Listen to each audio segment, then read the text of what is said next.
50 years ago, there were more than 500,000 lions in Africa. Today, there are fewer than 20,000. Once they lived in freedom, now they must adapt to life in reserves. The king of the jungle, the great predator, is a star on the wane, hemmed in by urban development and besieged by tourists. It is not surprising that he's in a bad mood.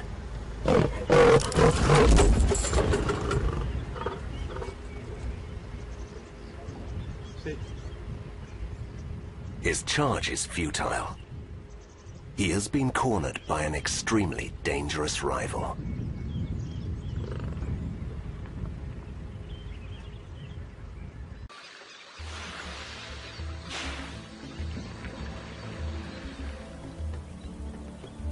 During the 20th century, the spectacle of Africa's natural riches enthralled the world as the continent became the location for countless film and television documentaries that explored the secret lives of wild animals in incredible detail.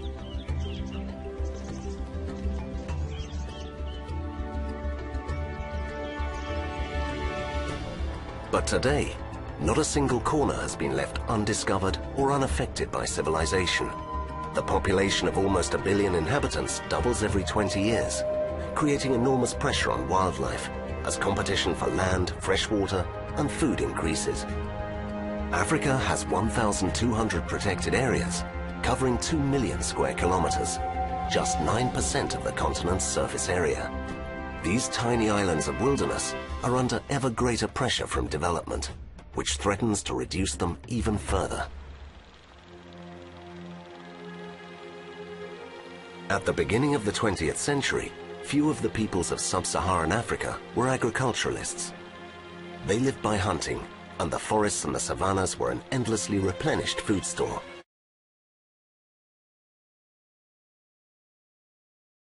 Killing an elephant, as cruel and unnecessary as it seems today, would feed a whole village for many weeks.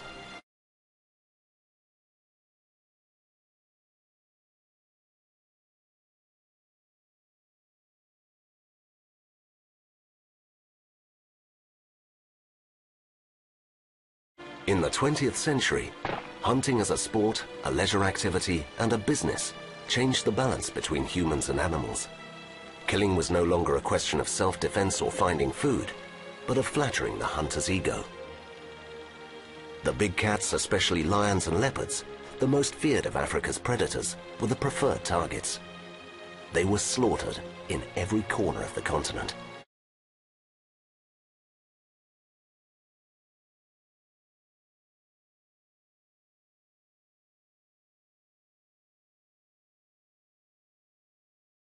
Africa quickly became a killing ground for many species, the result of uncontrolled hunting by locals and foreign visitors. Nothing was done to check the race to gun down any animal and take home its horns, teeth, skin, or head as a trophy.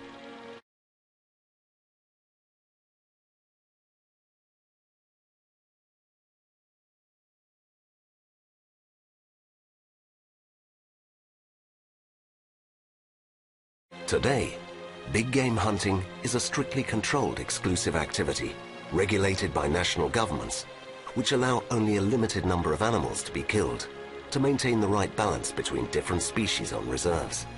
But these controls have been imposed too late, after years of devastation.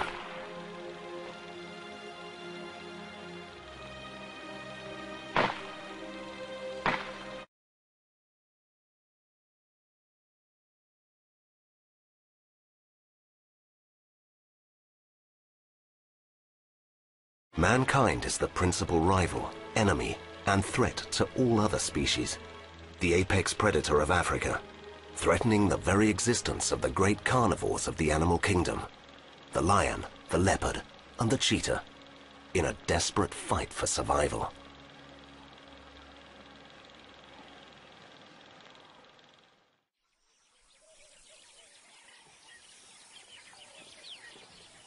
The populations of large carnivores in Africa have declined alarmingly over recent decades. The relentless destruction of wilderness areas, the effects of poaching, and the hunting practices of farmers and herdsmen make it likely that big cats will soon disappear from most of their natural habitats to survive only within the confines of public and private reserves as part of controlled breeding programs that supply the tourist industry.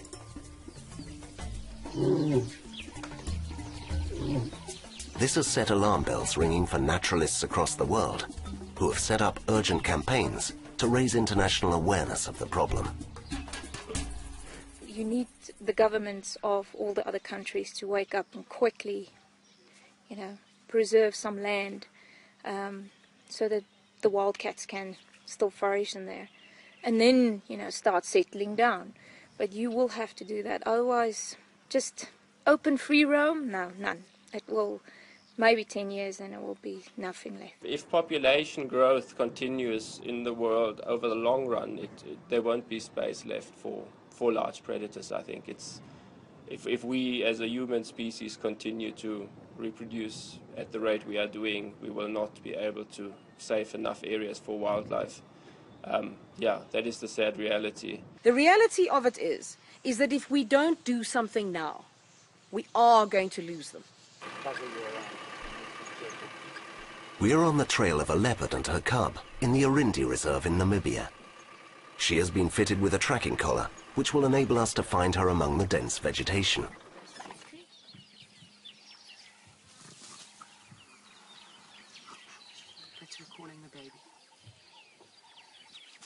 The leopard is highly prized by poachers for its skin. It is also the big cat with the worst reputation among farmers because of its predatory instincts and its elusive nature.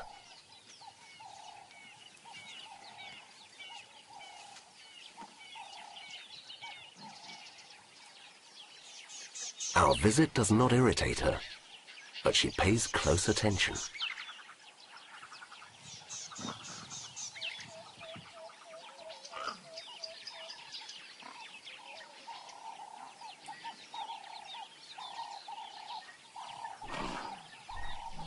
She calls out to her cub, warning her of our presence.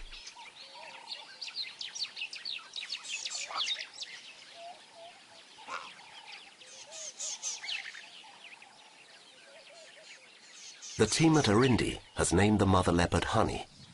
She is not afraid of us, but just to be sure, she never lets us out of her sight, calling to her cub all the while.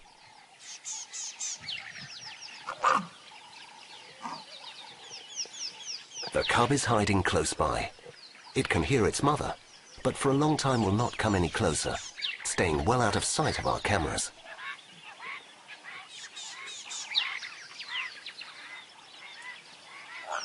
Mother and daughter finally meet up behind a thick wall of undergrowth.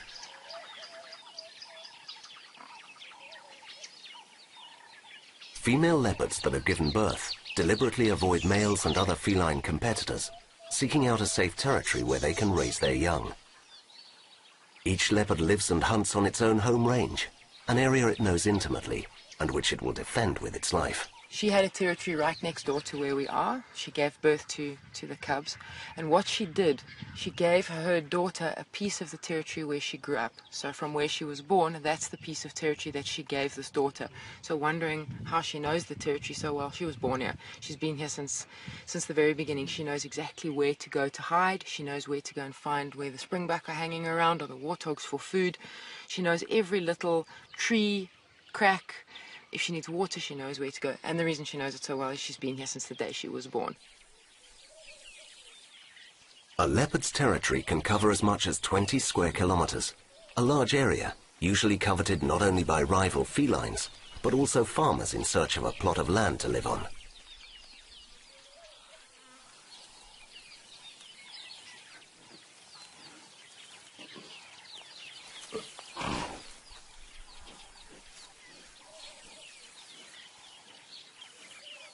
Honey sets out to hunt.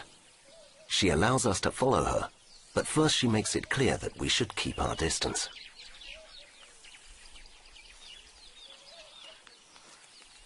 The leopard is the stealthiest, most daring and independent of all the big cats.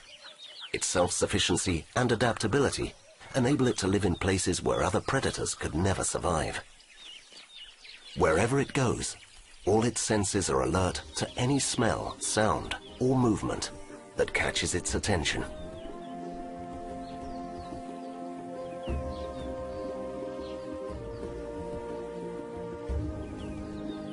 Adult males can weigh up to 70 kilos, while females around 60. Females have a gestation period of 90 to 105 days and normally give birth to a litter of 2 or 3 cubs, which they will care for until they can fend for themselves.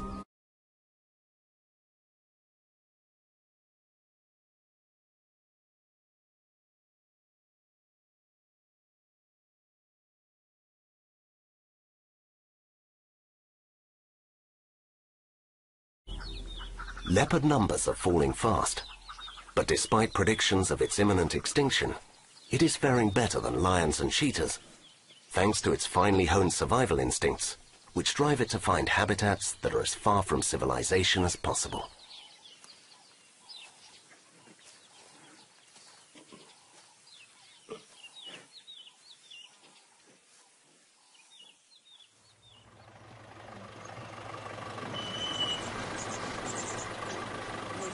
On the Orindi Reserve, the big cats have thousands of hectares in which to roam and abundant fresh water and prey.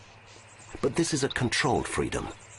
The rangers monitor them to track their movements or to locate them for visitors on safari.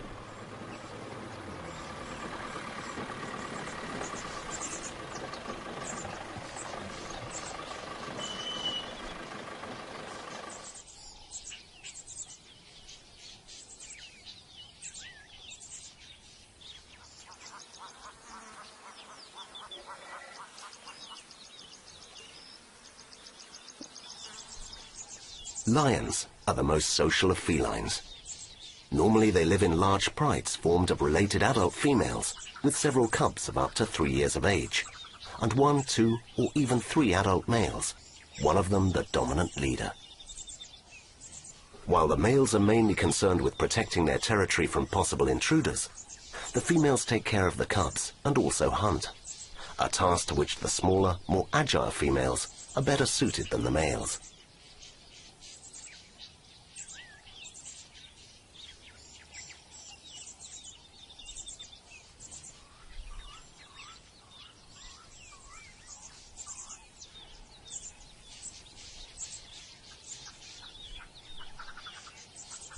Whether hunting or caring for their cubs, the lionesses display a marked spirit of cooperation. Watching the tenderness they show their cubs, you would never suspect the aggression with which lionesses will fight to claim their share of a kill or to defend their pride.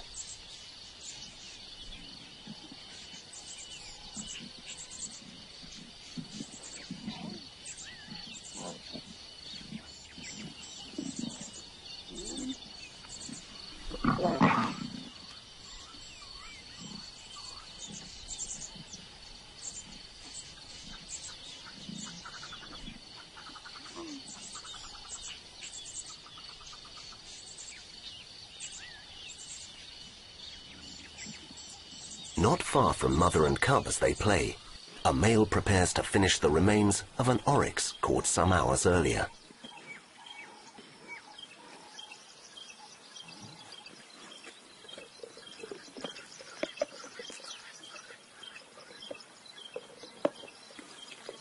He allows us to approach and watch him eat from a distance.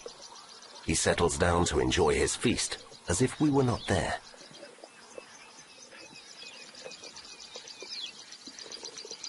Lions will avoid conflict with humans as long as they have a habitat large enough to meet their needs for water, prey, and contact with others of their species.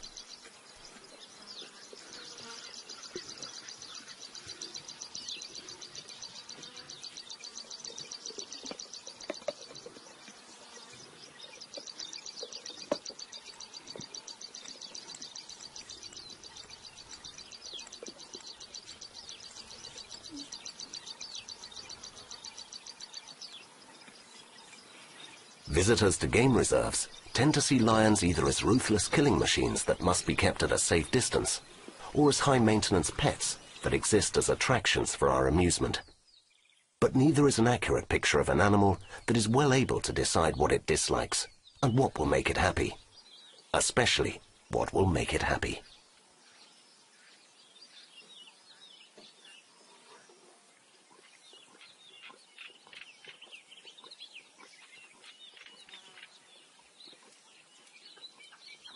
They want to live in freedom, in a pristine environment, with abundant hunting, a habitat in which they can survive without pressure.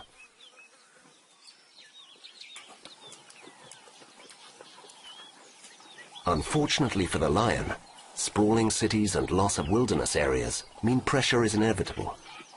In the future, lion numbers may be reduced to 10,000 and confined to wildlife reserves.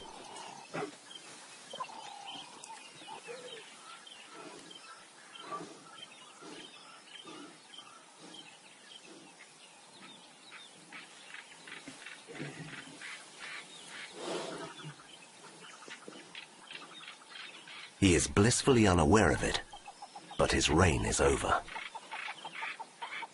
Africa still has wildlife havens that up until 50 years ago were home to vast numbers of animals. Habitat destruction, the effects of pollution and hunting have devastated the populations of these areas, and what were once whole colonies may have been reduced to a few breeding pairs.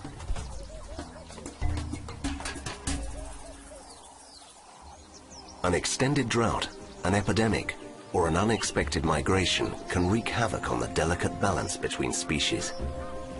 When this happens, competition for prey can become intense.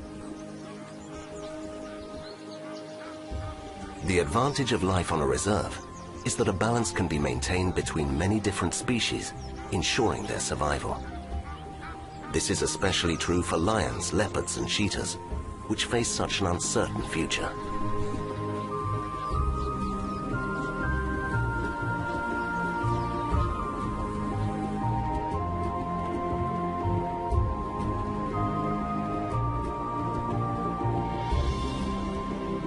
Wildlife also has incredible potential to attract visitors and generate income. It is not surprising that many farms that once struggled to make a living raising livestock now operate as guest ranches, with wild animals as their main attraction.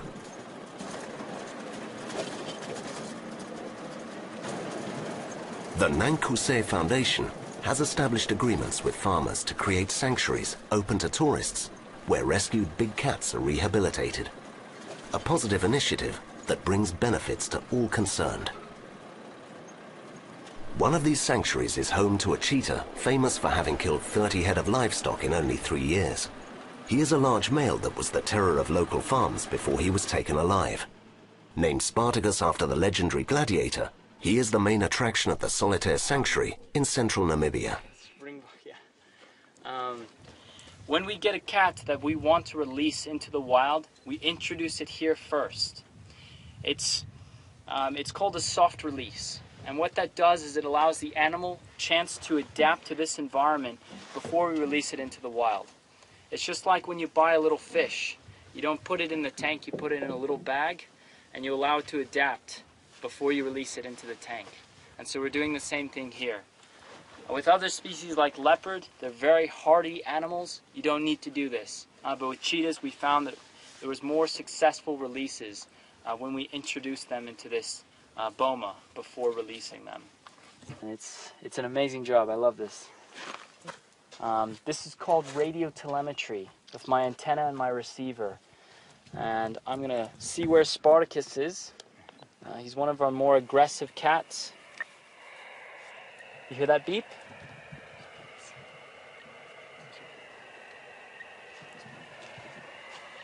So Spartacus is quite close.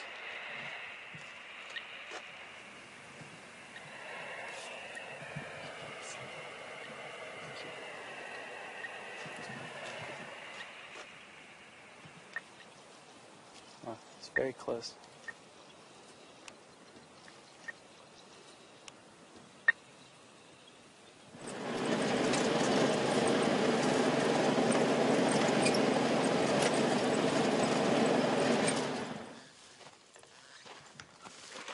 Spartacus.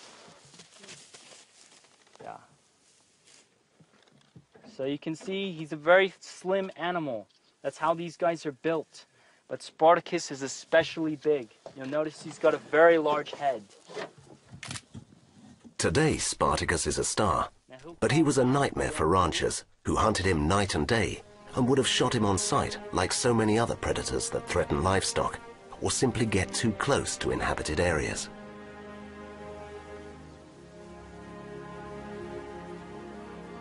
And here we have some terrible traps. I mean, this is the classic gin trap. Whether it's a small one for a jackal or a big one for maybe a leopard and a lion's or even bigger, is you basically tie it to a big tree or wherever you can anchor it. You set it like this, close to the meat. So there is, it's closed, you know, so you set it, you open it up next to the meat. And when the animal actually comes to eat this meat, they tramp in it and they get caught. The biggest problem is, like for instance, this cheetah, the toe was cut off. So the toe came off and it survived, but it actually died of hunger long term. It even healed because he couldn't catch food so well. Yeah. This one, you want to see, this is a very typical one, handmade. You connect it with a mousetrap, simple mousetrap to a string, the meat, you put a shotgun bullet in there, the animal pulls the meat and it sets it off and the shotgun bullet goes out and blows the animal and sometimes misses him and also wounds him, and now you've got again an aggressor. In its 20 years of existence, the Africat Foundation has rescued and rehabilitated 1,000 felines. Where the teeth and the general health of the animals in captivity are done here. This belongs to the vets that help Africat. This is where they will basically come and try and deal with an emergency like a broken leg or an emergency, or the general health check is done in this little clinic. So it's a very small clinic, it's a very basic clinic, it's got the basic stuff, it's a clean place, it's where vets can really work. Most of this radio collaring is done pretty much in the bush so that you can get these collars on. After their rescue, most of the felines released into the park are monitored with radio transmitters. Biologists can follow their movements and get advance warning if they come too close to a farm, a village or a town.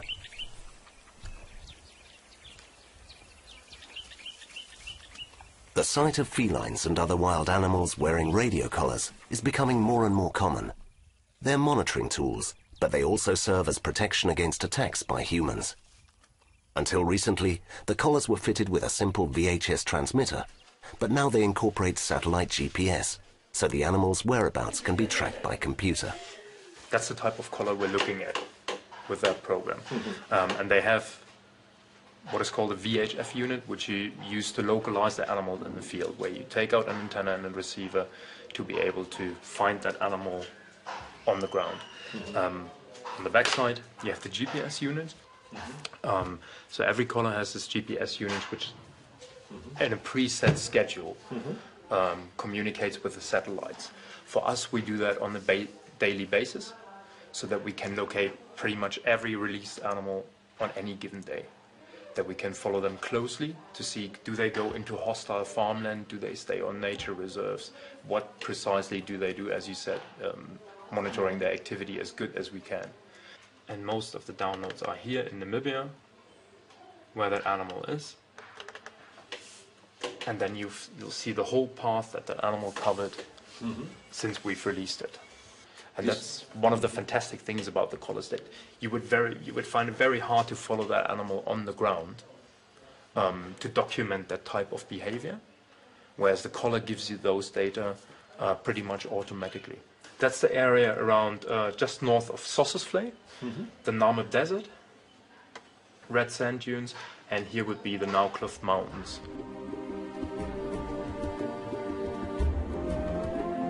GPS technology has enabled amazing discoveries, such as the cheetah that entered the Namib Desert, an area considered too arid for large predators, but which survived due to the lack of competition.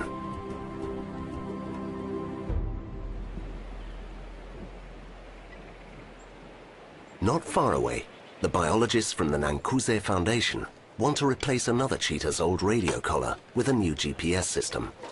They want to know whether this individual also goes into the desert, and for how long. To change collars, they need to immobilize her with a tranquilizer dart. The dart must deliver the correct dose to avoid unwanted side effects. We're going to immobilize her, and the previous time that I immobilized this cheetah, the dose wasn't high enough. I underestimated her weight. So this time I'm going to give a little bit higher dose, because we have only one shot. If we miss, we have trouble. So we can't miss today.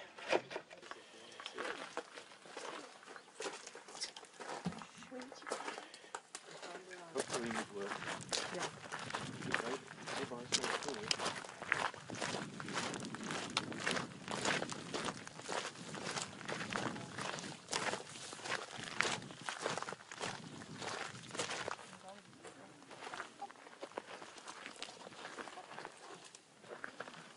Okay, great. That's great.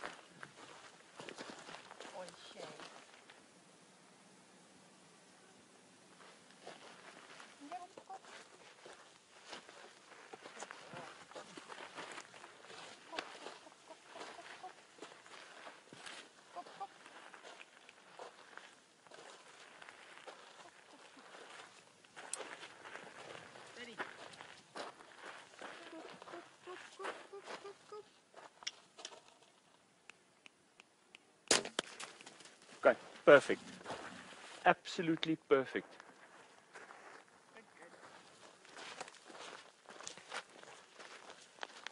After being hit by the dart, the cheetah begins to feel the effects.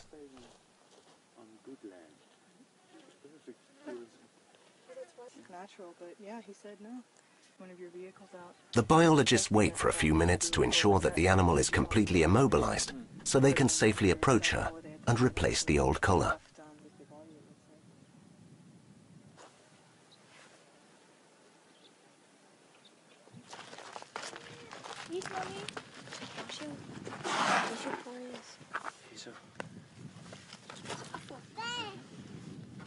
From now on, her every movement will be tracked by satellite and logged onto the computer.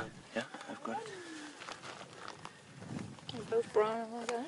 They look very similar. Just do it then, I guess. See, I know what.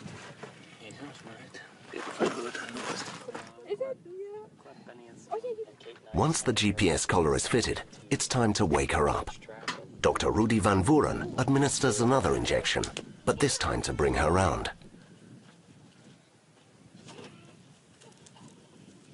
Now you got the muscle. Especially if an animal has kidney disease or liver disease, you have buildup of the drugs. So you must be careful. Although the effects of the drugs will gradually wear off, the stunned cheetah, her eyes glazed, is a pitiful sight.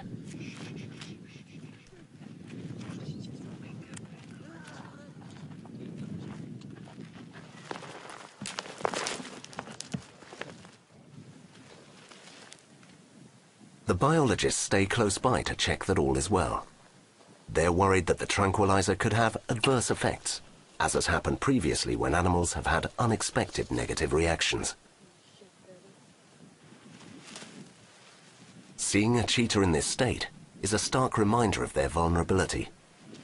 They are animals with extraordinary physical capacities and powerful teeth and claws, but all this is no defense against the threat we pose to them.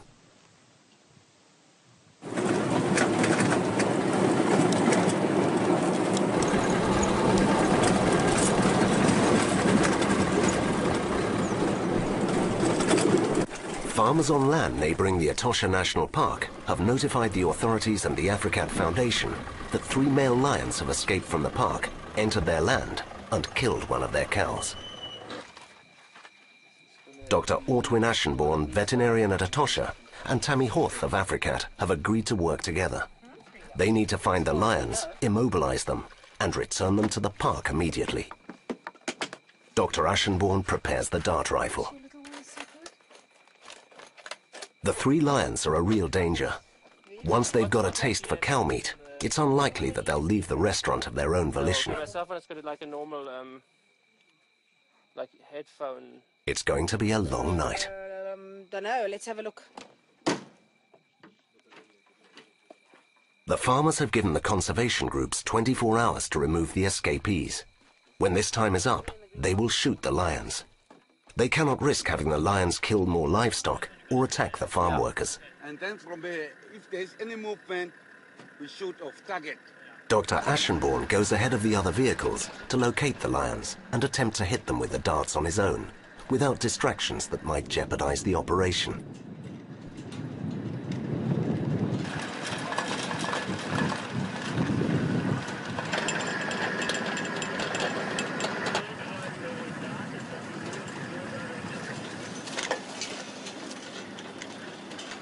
Once he has successfully immobilized all 3 lions, he lets the other vehicles know they can approach safely.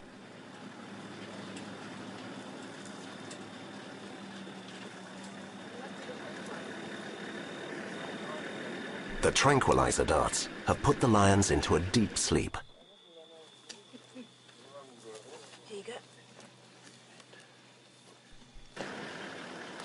All 3 were gathered around the carcass and entrails of the victim, a cow weighing over 600 kilograms, which gives off an intense smell of decay. Coming. Okay.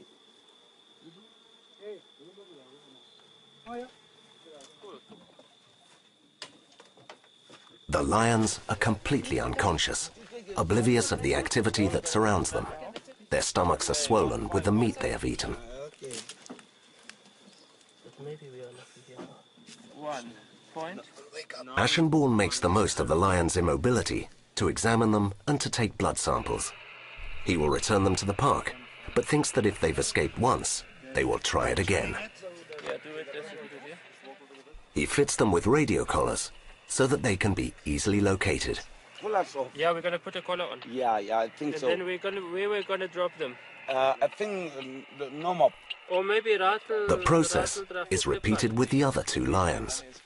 En dis plat terug hierso. Ja, is dat beter. Ons moet 'n bietjie ver gaan lê. Ons gaan 'n bietjie ver lê. Ja. En dan soek ons 'n bietjie van hierdie hare. They must work fast. The dose of tranquilizer will keep the lions under for around 2 hours. But this is too short a time for everything that must be done tonight. Ons moet net die karre bietjie naby bring. Dokter, hy ken mos. My kollega hy sal die kar bring. Okay. Okay. Lions have a highly developed sense of direction and ability to recognize landmarks. They roam great distances without getting lost. When they're on the move, they take in visual and sensory data and store it in their memory forever. To stop them finding their way back to the farm, they will be dropped in the park, but as far from here as possible, to make it harder for them to find their way back. Okay, 1, 2, 3. Okay. Alright. Okay, 3, 2,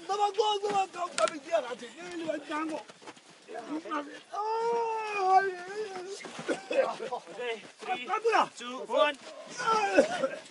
3, 2, 1. These 3 adult lions from the Etosha National Park were lucky enough to be located in time by the conservationists. A few hours later, the farmer's deadline would have elapsed, and they would have all been shot. 1, 2, 3, go. 1, 2, 3, go.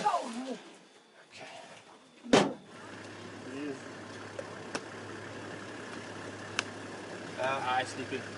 Sleeping. Can he reach the limit pin? We can reach the limit pins. Okay. Let's see the one behind you. Yeah.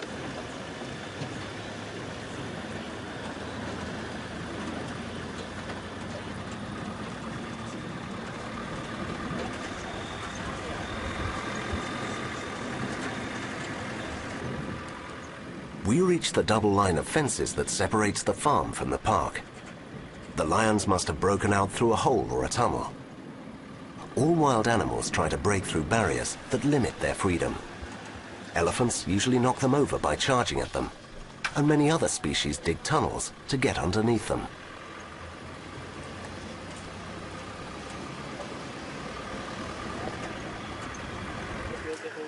The convoy stops from time to time to ensure that the lions are still unconscious and administer more tranquilizer if necessary. Yeah, that one. That's that one. Yeah. Yeah, they will stop every half.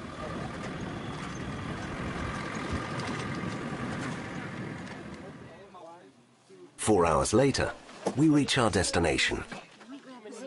Loading the lions and unloading them again are labor-intensive operations. Got him? You can let him down right there, but slowly. There we go. There we go. Okay. Very nice. Very nice. Slowly. Okay. Wie is kat? Wie draai je die kat? Ja? It's your car. Ja? Just turn it around. We are more than 250 kilometers from the farm, deep inside the park. Is half awake. Yes, I don't know, Doctor. Dr. Ashenborn prepares the reversal dose to bring them around. 10 minutes later, they will open their eyes to find themselves in a place they have never seen before. Yeah, whichever, whoever.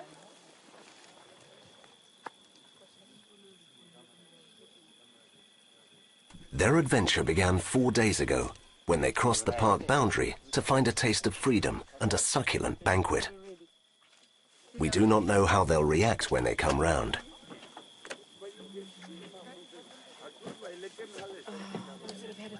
Two of them had a chopper. Take them a little bit longer.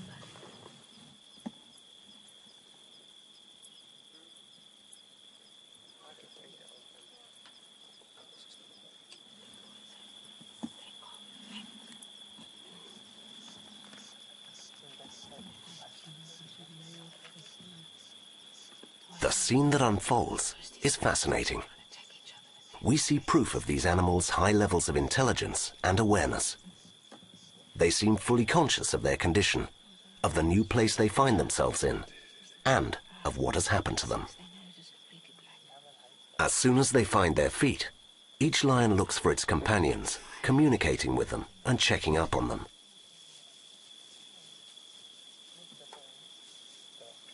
They behave just as humans would in a similar situation. They ask the others how they feel, then encourage them to get up again. Who knows whether they'll try to return to the farm, the scene of such an incredible adventure. For them, it must seem like a beautiful dream, but for the farmers, it was a nightmare. The fact remains that wherever a lion goes, it is a dangerous predator.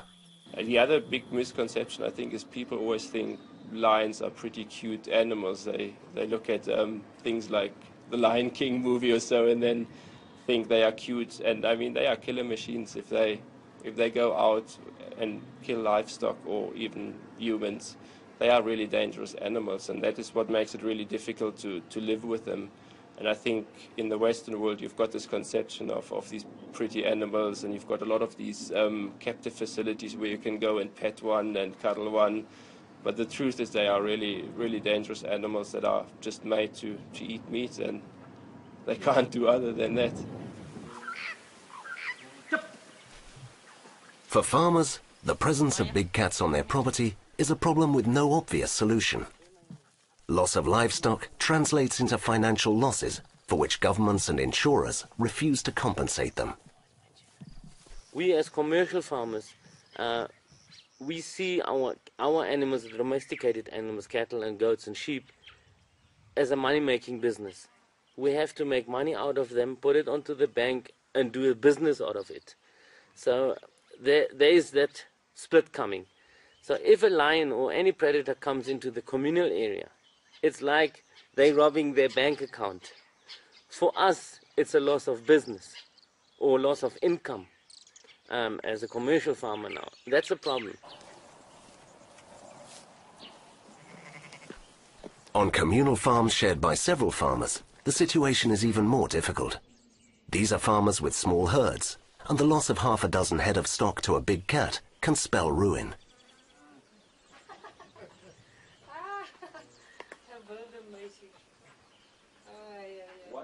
This is the home of a family that was unlucky enough to lose their entire herd overnight.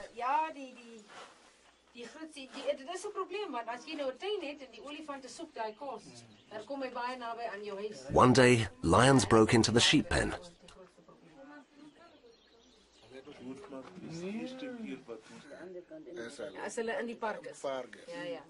The Africat Foundation raised money for the family to buy 6 lambs and so restart their business. This has helped them to get back on their feet, But in this area, there seems to be no long-term solution to big cat attacks. It's not surprising that these farmers do not share the views of many conservationists and fanatical defenders of animal rights. This man knows what he'll do next time he sees a lion near his property. He will shoot to kill. So in most cases, lions are found in groups. And of course, that's the fear factor, because they're much bigger. On a one-on-one basis, if you were to try and defend yourself or protect yourself from a lion, the chances are pretty slim that you're going to survive, because it's such a big animal, and because they're usually in a group. Now, for a farmer to have a group of lions, some sub-adult males, let's take a small pride. An adult male of about 210, 215 kilos, a few females of about 120 to 160 kilos, and some sub-adults. So say you have a group of about 9, 10 animals on your property. It's daunting. And at the back of your mind, you know, how many head of livestock am I going to lose? So that's the one thing. Now, when you want to try and protect your livestock from lions, most importantly is you need strong and very high bomas or kraals. To protect your animals inside, strong so that they can't stampede out if they get afraid, and high so that the lions can't jump in. And of course the base has to be strong so they don't dig in. So that's your lion. And it's very, very difficult to farm livestock with lion on your property.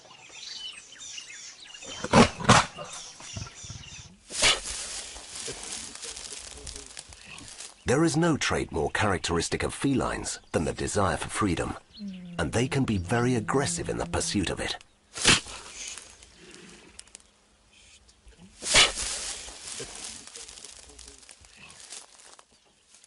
The cost of freedom is often their own life. Conflict with humans has no other outcome.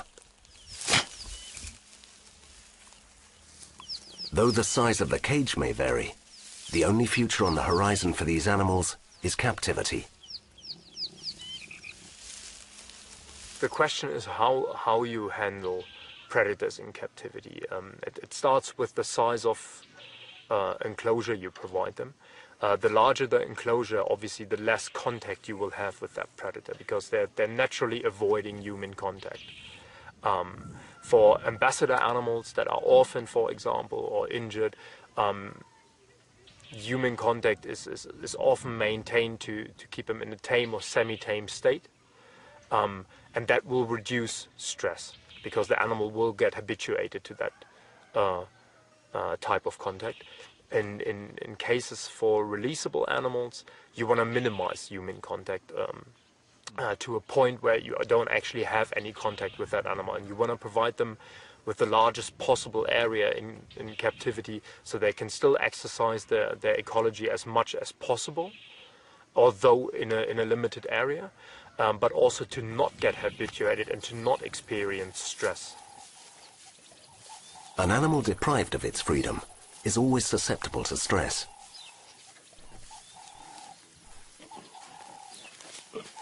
This leopard scrabbles compulsively behind the bars. And this lion hurls itself at them.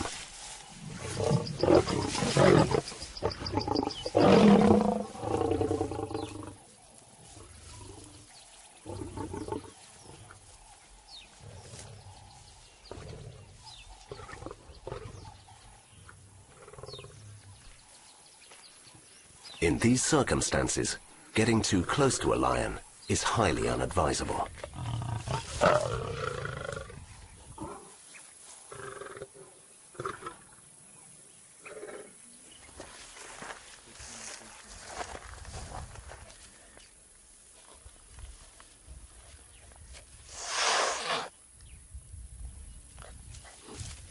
Any feline, even a caracal, yearns to be free and feels incredibly frustrated when it discovers that its territory is limited and that it depends not on itself, but on its captors for food.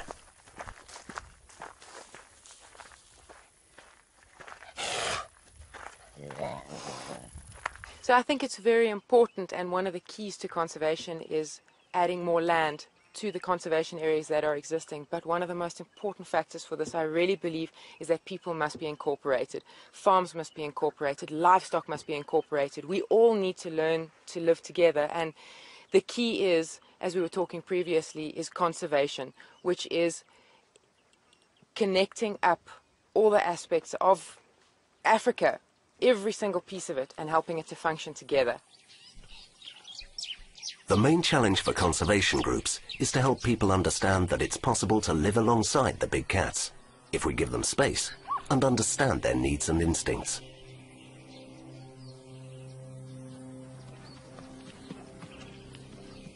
A leopard's instinct is to observe and examine nature in incredible detail.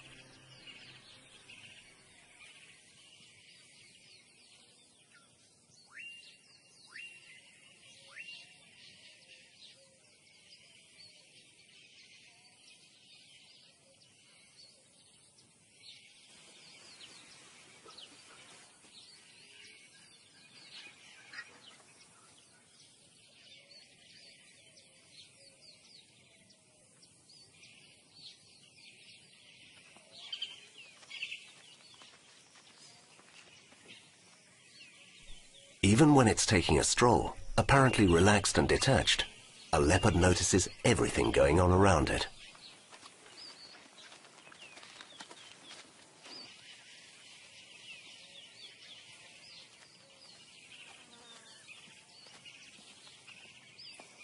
From the tracks, this female can tell that other leopards have passed this way, as well as prey, and this awakens her instinct to explore and to hunt.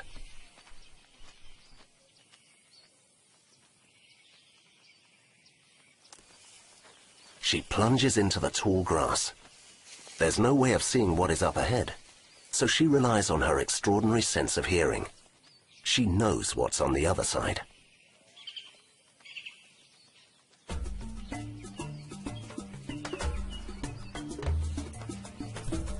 The head of the family of warthogs senses danger and prepares to face it. But he hasn't seen the leopard to his right, which turns to attack the females and the piglets, left unprotected by the male.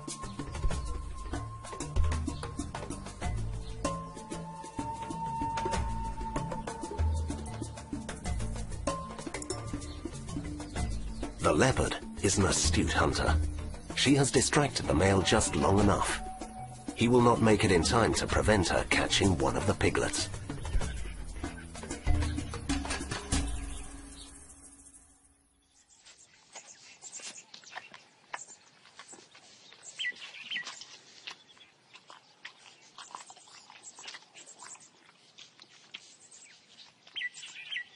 The leopard is the star attraction on any safari.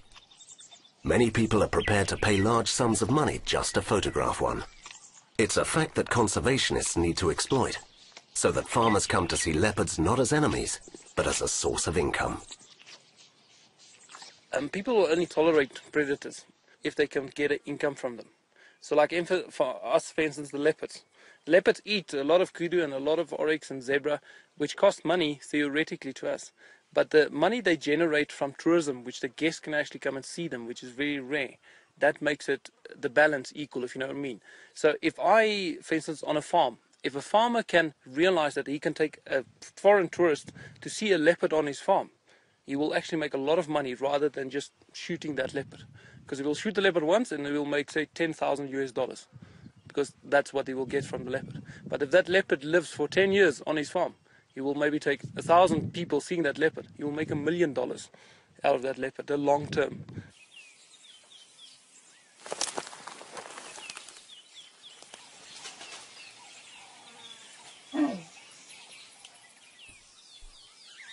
This female climbs to the top of a tree to call her cub, a young male. The mother is unafraid of us, but the cub is not convinced and daren't come any closer.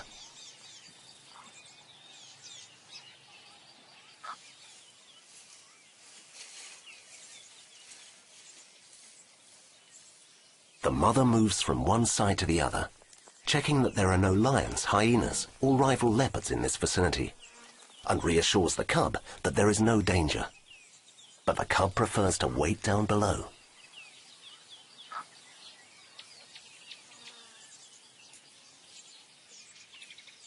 The mother is used to our presence, feels no anxiety, and relaxes on her favorite branch.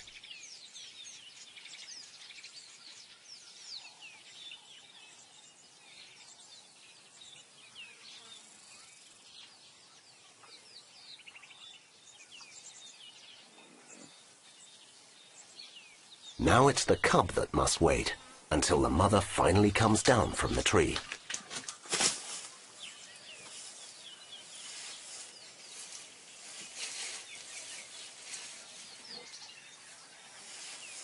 They walk together. The mother leads the way, and the cub follows.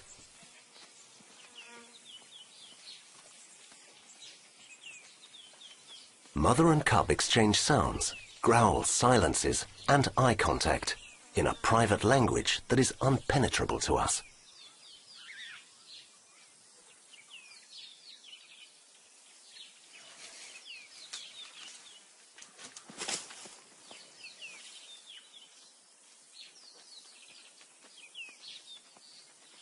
Following them, but keeping a safe distance, we have demonstrated that it's possible to live with them. But many people remain unconvinced. Remember, we are the biggest threat for them. So if they're not scared of us, somewhere down the line they're going to get shot because somebody will think this animal's got rabies, or it's going to catch my cattle or my sheep or my goats, and this animal will be killed. So you have to keep them scared. They have to keep their distance. They should not come too close for their own safety. If they come too close to people, they get killed. It's depressing to reflect that should this leopard ever run into a human or stray onto a farm, its days will be numbered.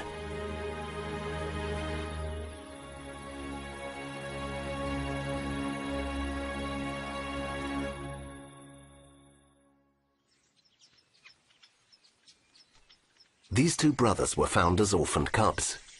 They live in a fenced enclosure of 5 hectares and dream of regaining their freedom one day. If they're lucky, they will be released into a large reserve, but otherwise they will remain confined until they become irritable and aggressive.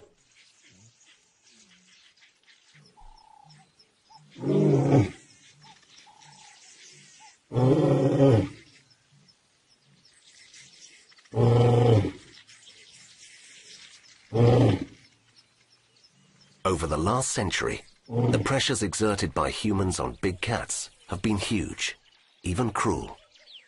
We have killed them out of fear, ignorance, to trade in their skins, or for sheer pleasure. This has brought the cheetah to the verge of a second and final extinction event. The first took place over 10,000 years ago and was due to competition with other predators or an epidemic. The species was saved thanks to a small group of survivors and has made it to the present day as a fascinating genetic anomaly.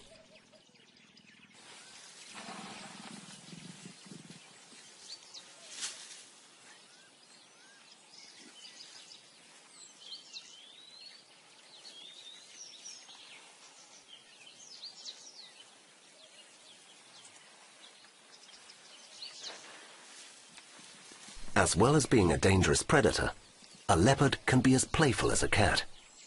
It is not always an animal to be feared. Most of the time it wants nothing to do with humans. All it requires is a territory on which it can live, hunt, and find a mate.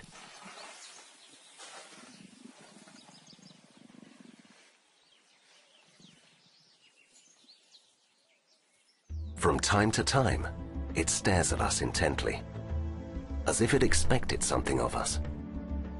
It warns us not to come any closer, not to cross the line that would separate it from its freedom.